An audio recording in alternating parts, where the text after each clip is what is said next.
আল্লাহ পাকের কোন বান্দা বান্দিরা যদি আল্লাহর ওলিদের সঙ্গে যদি বেয়াদবি যদি করে, আমার আল্লাহ পাক তাদের জন্য যুদ্ধ ঘোষণা করে। আল্লাহ পাক কোরআন শরীফে বললেন, আলা ইন্না আউলিয়া আল্লাহকে লা খাউফুন আলাইহিম ওয়ালা হুম ইয়াহজানুন। ও আমার ওলি বান্দা, ও আমার মাহবুব বান্দা, ভয় পেও না, ভয় পেও না। আমি আল্লাহ পাক কথা দিলাম, ইহকাল এবং পরকালে তোমাদের কোনো চিন্তা নাই। আমি আল্লাহ পাক আমার ডাকে যখন আমার বাড়িতে আসবার জন্য যখন ওযুটা যখন বানায়, ও যখন দুটো হাতের খুবজিটা ধোয়, ওর হাতের যত গুনাহ আমি আল্লাহ পাক খুশি হয়ে মাফ করে দিতে থাকি। আমার বান্দা যখন ওই পানিটা নিয়ে যখন মুখে দেয়, ওর চোখের যত গুনাহ আমি আল্লাহ পাক দয়া করে মাফ করে দিতে থাকি। আমার আল্লাহ পাক, ও আল্লাহ পাক বলতে লাগলেন, বান্দা যখন পায়েতে পানি লাগায়, ওর পা দিয়ে ঘেঁটে ঘেঁটে যে গোনাটা করেছে, আমি আল্লাহ পাক পায়ের পানি দেওয়ার সাথে সাথে আমি আল্লাহ পাক ওর জীবনের পায়ের জীবনের গোনাগুলোকে আমি আল্লাহ মাফ করে দিতে লাগি। আল্লাহ নবী জানিয়ে দিলেন, আল্লাহ নবীর বিশিষ্ট সাহাবী হযরতে আবু যার গফারি রাদিয়াল্লাহু তাআলা আনহু, আল্লাহ নবীর একজন সাহাবী, আল্লাহ নবী সাহাবীদেরকে নিয়ে সাথী সঙ্গীদেরকে নিয়ে মরুভূমির ভিতরে যাচ্ছেন। দেখতে পাওয়া গেল কিছুটা দূরে যাওয়ার পরে একটি গাছ দেখতে পেল। ওই গাছে যত পাতা ছিল, আল্লাহ নবীর সাহাবী গাছটাকে যে নাড়া দিলেন গো বাবা, গাছটা নাড়া দেওয়ার সাথে সাথে গাছের সমস্ত পাতাগুলো আল্লাহর জমিনে পড়ে গেল। আল্লাহর জমিনে পড়ে যাওয়ার সাথে সাথে আল্লাহ নবীর বিশিষ্ট সাহাবীরা ভাই আবু যার গফারিকে জিজ্ঞাসা করলেন, ও আবু যার গফারি রাদিয়াল্লাহু তাআলা আনহু, আপনি বলুন, আপনি গাছটা হঠাৎ নাড়া দিলেন, টোটাল গাছের পাতাগুলো জোরে জোরে আল্লাহ জমিনে পড়ে গেল। হযরতে আবু যার গফারি সাথী সঙ্গীদের বোঝাতে লাগলেন, ও আমার সাথী সঙ্গীরা, ও আমার সাথী সঙ্গীরা, শুনে নাও বাবা, আমি তোমাদেরকে জানিয়ে দিলাম, তোমাদেরকে একটা কথা বলে দে, আল্লাহ কোনো বান্দা বান্দিরা যদি ফজরের নামাজ আদায় করে, ফজরের নামাজ আদায় করবার পরে জোরটা যদি পড়ে না, এর মাঝখানে যে সময়টা বাবা, এই সময়ের ভিতরে যে গোনাটা করে ফেলে আল্লাহর ওই বান্দা, আমার আল্লাহ পাক দয়াময় দয়া করে আসরের নামাজ পড়বার সাথে সাথে বান্দা জীবনের গোনাকে মাফ করে দিতে লাগে। ও সাহাবীরা, ও নবী পাকের সাহাবীরা, ও আমার সাথী সঙ্গীরা, কোন বান্দা যদি 5 ওয়াক্ত যদি নামাজ আদায় করে, আল্লাহ পাক যেমন এই গাছের পাতা যেমন জোরে জোরে জোরে জোরে আল্লাহর জমিনে পড়ে গিয়েছে, আল্লাহ কোন বান্দা বান্দিরা যদি 5 ওয়াক্ত যদি নামাজ আদায় করে, আল্লাহ পাক দয়া করে তার জীবনের গুনাহগুলোকে আমার আল্লাহ পাক অমনি ঝরিয়ে দেয়। একজন সাহাবী হঠাৎ ট্রেনে দাঁড়িয়ে রইলে, ট্রেনে দাঁড়িয়ে রইবার করে ট্রেনটা ভালো করে দেখতে লাগলেন। দেখতে পাওয়া যায় ওই ট্রেনে কোনো ময়লা জমে না।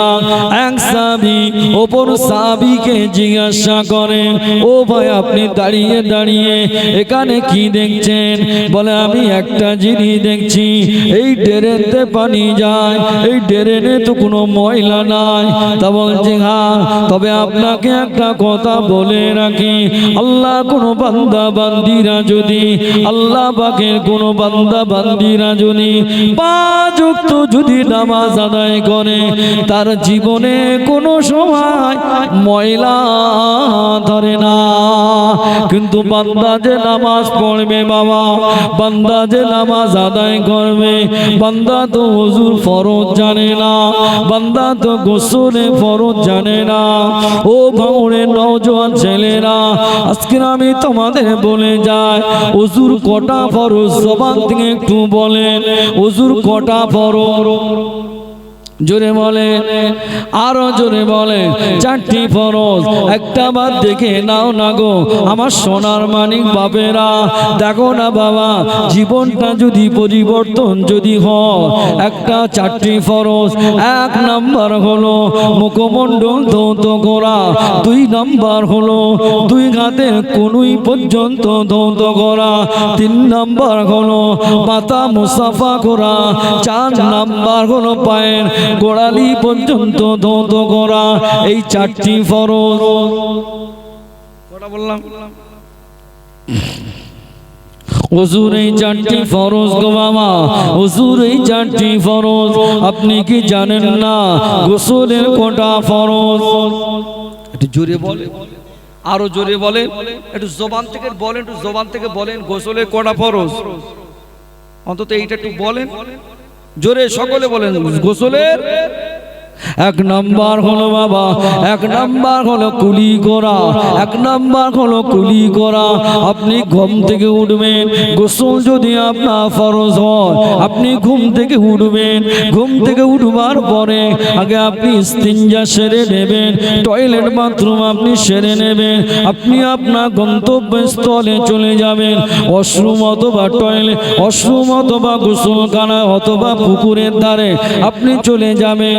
আগে গিয়ে আপনি কুলি করবেন, কুলি করবার পরে নাকের নরম মাংসে পানি দেবেন। 1 নাম্বার হলো কুলি করা, 2 নাম্বার হলো নাকের ভিতরে পানি দেওয়া, 3 নাম্বার হলো গোটা শরীরটাকে উত্তম রূপে ধৌত করা। তবে এখানে কিছু মশলা লুকিয়ে আছে বাবা। শীতের সময় এই কানের ধারে দেখবেন অত সহজে পানি যায় না, নাভির ভিতরে অত সহজে পানি যায় না। এখানে আপনার এই হাতের এই আঙুলটা নিয়ে, আপনার করে আঙুলটা নিয়ে নাভির ভিতরে আঙুলটা প্রবেশ করিয়ে দিয়ে আপনি ভালো করে পানিটা প্রবেশ করাবেন। আপনি কানগুলোকে ভালো করে পানি দিয়ে দেবেন। এই গোসলে ফরজটা যদি তুমি বাবা না জানো, আটলান্টিক মহাসাগরে তুমি সারাটা জীবন ধরে গোসল করলে, দুনিয়ার সাবান শ্যাম্পু দিয়ে তুমি বাবা মাখলে, তোমার শরীর পাক হলো না। শরীর যখন পাক হলো না, তোমার ওযু হবে না, তোমার নামাজও হবে না। তবে আল্লাহ পাকে বান্দা বান্দিরা আপনাদের জানিয়ে দিলাম, তাহলে গোসলের কটা ফরজ? 4টি ফরজ বাবা। গোসলের 3টি ফরজ বাবা, ওযুর 4টি ফরজ। এটা মনে করে নেবেন, আপনাদের এলাকার ইমামদের কাছে গিয়ে শিখে নেবেন। আল্লাহ পাকের বান্দা বান্দিরা নামাজটা প্রতিষ্ঠিত করবার জন্য মার খেয়েছে না খায়নি? আমার নবী নামাজ প্রতিষ্ঠিত করতে গিয়ে মার খেয়েছে না খায়নি? আল্লাহ নবী কাফেরদের কাছে তায়েফের ময়দানে আল্লাহ নবী নামাজ প্রচার করতে গেলেন। এখন তোমাদের কলেমা প্রচার করতে গেলেন। কলেমা প্রচার করবার পরে ওরা মানল না, ওরা শুনল না, ওরা আমার নবীকে মারে, ওরা আমার নবীকে কষ্ট দেয় বাবা। আল্লাহ পাকের নবী বলতে লাগলেন, তোরা আমাকে এত মারিস না রে, আমি আব্দুল্লাহর বেটা মোহাম্মদ তোমাদের কাছে আসলাম একটাই আশা, তোমাদেরকে জাহান্নামের কাঠগড়া থেকে টেনে টেনে আল্লাহর দয়ার জান্নাতে নিয়ে যাবার জন্য আমি আব্দুল্লাহর বেটা মোহাম্মদ এসেছি। কিন্তু না না, ওরা আমার নবীর কথা শুনলো না, ওরা নবীকে পাগল বলল, ওরা নবীকে মানলো, ওরা নবীকে কষ্ট দিল, ওরা নবীকে একঘরে করে দিল, ওরা নবীকে বয়কট করে দিল। বাবা নবীকে পানি নিতে দেয় না, নবী ঘাস পাতাকে জীবন ধারণ করেছিলেন। কিন্তু না, মদিনার মসজিদে নববী শরীফে আল্লাহ নবী অসুস্থ হয়ে গেলেন। আল্লাহ নবী অসুস্থ হয়ে যাওয়ার পরে আল্লাহ নবী জানালাটা খুললেন। জানালাটা খুলবার পরে দেখতে পাওয়া যায় মদিনা শরীফে সমস্ত সাহাবীরা বাবা সকলে এসে হাজির হয়ে গেল। সকলে হাজির হয়ে যাওয়ার পরে আল্লাহ নবী এই দৃশ্যটা দেখে কেঁদে পড়লেন। জোরে বলুন সুবহানাল্লাহ। নবী নামাজের জন্য তারা এত মার মেরেছে, তারপরেও নামাজ প্রতিষ্ঠিত করেছে। আর সেই নামাজ আমরা শরীর ভালো সুস্থ সবকিছু থাকাকালীনও নামাজ আমরা কথা বলে না। ও হিন্দুস্তানের জমিনে কে নামাজ এনেছিল বাবা? তিনি অন্য কেউ নয়, খাজা বাবা গরিবে নওয়াজ বাবা মুঈনুদ্দিন চিশতি আজমিরি রহমাতুল্লাহ আলাইহি। এই ভারতবর্ষের সরকার, এটা আল্লাহ পাকের ওলি বান্দা ডামা খাজা বাবা দরবারটাও ছাড়ে না। আল্লাহ পাকের কোন বান্দা বান্দিরা যদি আল্লাহর ওলিদের সঙ্গে যদি বেয়াদবি যদি করে, আমার আল্লাহ পাক তাদের জন্য যুদ্ধ ঘোষণা করে। আল্লাহ পাক কোরআন শরীফে বললেন, আলা ইন্না আউলিয়া আল্লাহি লা খাউফুন আলাইহিম ওয়ালা হুম ইয়াহজানুন। ও আমার ওলি বান্দা, ও আমার মাহবুব বান্দা, ভয় পেও না, ভয় পেও না।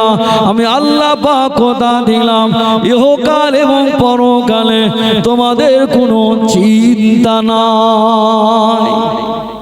সেই ওলির মাজারটা নিয়ে এরা বিয়াদবি করছে না, করে কথা বলে না। এ তো সামান্য একটা, ওর মতন কত পৃথিবীর রাজার মতন কত তাবড় তাবড় লোক সব শেষ। আল্লাহর ওলিদের সঙ্গে যারা লেগেছে তারা শেষ হয়েছে না হয়নি? আজকে যিনি আমার পরে আওলাদ আসবেন হোসেন বুখারী রহমাতুল্লাহ আলাইহি, ওনার উপরের পোস্টের দাদু তিনি ফুরফুরা বিজয় প্রতিষ্ঠিত। কথা বলে না। ফুরফুরা শরীফের আগের নাম ছিল কি? বালিয়া বাসন্তী। হোসেন বুখারী রহমাতুল্লাহ আলাইহির নেতৃত্বে যুদ্ধ হয়েছে। কত বড় বড় রাজা সব পুরস্কার হয়ে গেছে, হয়েছে না হয়নি? আল্লাহ পাক সেখানে জয়ী করলেন। আর খাজা গরিবে নওয়াজ বাবা মুঈনুদ্দিন চিশতি আজমিরি রহমাতুল্লাহ আলাইহির দরবারটাকে নিয়ে এরা বেয়াদবি করল। মনে রেখে দিও, কড়া হুঁশিয়ারি। আল্লাহর জমিনে যে সমস্ত বান্দা বান্দীরা আল্লাহর ওলিদের সঙ্গে যারা বিয়াদবি করছে, মনে রেখে দিও আল্লাহর ওলিদের বদদোয়ায় পড়ে যাবে। পাবে না, পাবে না।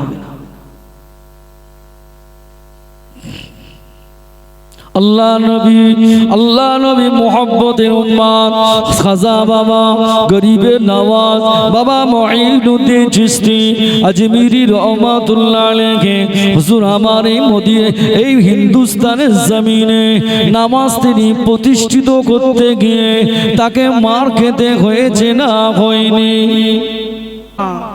আর আমার ঘরের মা রান্না করতে করতে ওনার পীর সাহেব শুয়ে রয়েছে, ওনার ছোট পীর সাহেবের ডেকে বলে দিচ্ছে, বলে দিয়ে আয় বাড়ি নি। ও বাপ, ও বড় হলে কি তৈরি হবে? এই ব্যাপার, অন্য কিছু না। পার্থক্য এই জায়গায়। বড় পীর রহমাতুল্লাহ আলাইহি তিনি মাদ্রাসায় চলে গেলেন। মাদ্রাসায় যাওয়ার পরে বাবা শিক্ষক মহাশয়রা বলতে লাগলেন, ও বাবা তোমার নামটা কি? বলে হুজুর আমার নাম হলো আব্দুল কাদের। জোরে বলুন, আরো জোরে বলে, আরো জোরে বলে। বলে বাবা বই নিয়ে এসছো? না হুজুর আমি বইটা নিয়ে আসতে ভুলে গিয়েছি। ও আচ্ছা ঠিক আছে তাহলে এসো। হুজুর অন্য একটা ছাত্রকে বললেন, বাবা আলিফ বা তার একটা বই নিয়ে এসো। তকবীরদার নারায়ে তকবীর। সিলসিলায়ে হক ফুরফুরা শরীফ, সিলসিলায়ে হক মুজাদ্দিদুজ জামান।